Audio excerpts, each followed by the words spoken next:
परमात्मा और किसान। एक बार एक किसान परमात्मा से बड़ा नाराज हो गया। कभी बाढ़ आ जाए, कभी सूखा पड़ जाए, कभी धूप बहुत तेज हो जाए तो कभी ओले पड़ जाए। हर बार कुछ न कुछ कारण से उसकी फसल थोड़ी खराब हो जाए। एक दिन बड़ा तंग कर उसने परमात्मा से कहा, देखिए प्रभु, आप परमात्मा हैं, लेकिन लगता है आपको खेती-बाड़ी की ज़्यादा जानकारी नहीं है। एक प्रार्थना है कि एक साल मुझे मौका दीजिए। जैसा मैं चाहूँ वैसा ही मौसम हो।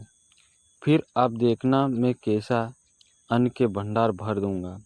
परमात्मा मुस्कुराए और कहा, ठीक है, जैसा तुम कहोगे वैसा ही मौसम दूँगा। मैं दखल नहीं करूँगा। किसान ने गेहूँ की फसल बोई।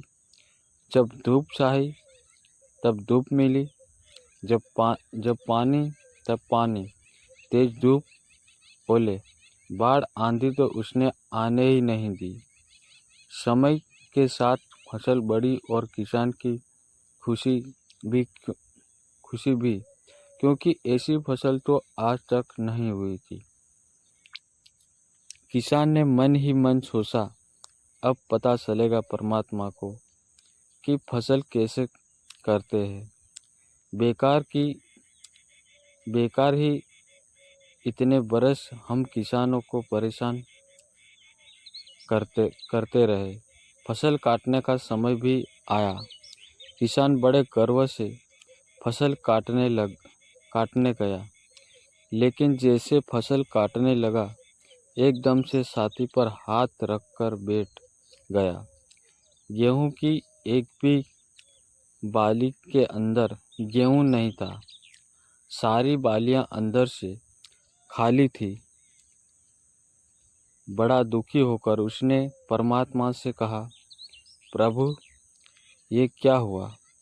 तब परमात्मा बोले, ये तो होना ही था। तुमने पौधे को संघर्ष का जरा सा भी मौका नहीं दिया। ना तेज ना धूप में उनको तपने दिया, ना आंधी ओले से जूझने दिया। उनको किसी प्रकार की चुनौती का एहसास जरा भी नहीं होने दिया। इसलिए सब पौधे खोखले रह गए। जब आंधी आती है, तेज बारिश होती है, ओले गिरते हैं, तब पौधा अपने बल से ही खड़ा रहता है।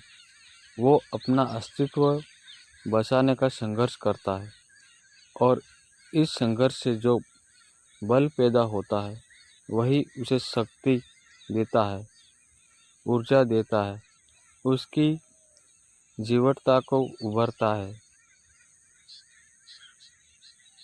सोने को भी कुंदन बनने के लिए आग में तपने, हथौड़ी से पीटने, गलने जैसी चुनौतियों से गुजरना पड़ता है, तभी उसकी स्वर्णिम आभा उभराती है, उसे अनमोल बनाती है। उसी तरह जिंदगी में भी अगर संघर्ष ना हो, चुनौती ना हो, तो आदमी खोखला ही रह जाता है। उसके अंदर कोई गुण नहीं आ पाता। ये चुनौतियाँ ही है जो आदमी रूपी तलवार को धार देती है, उसे सशक्त और प्रखर बनाती है।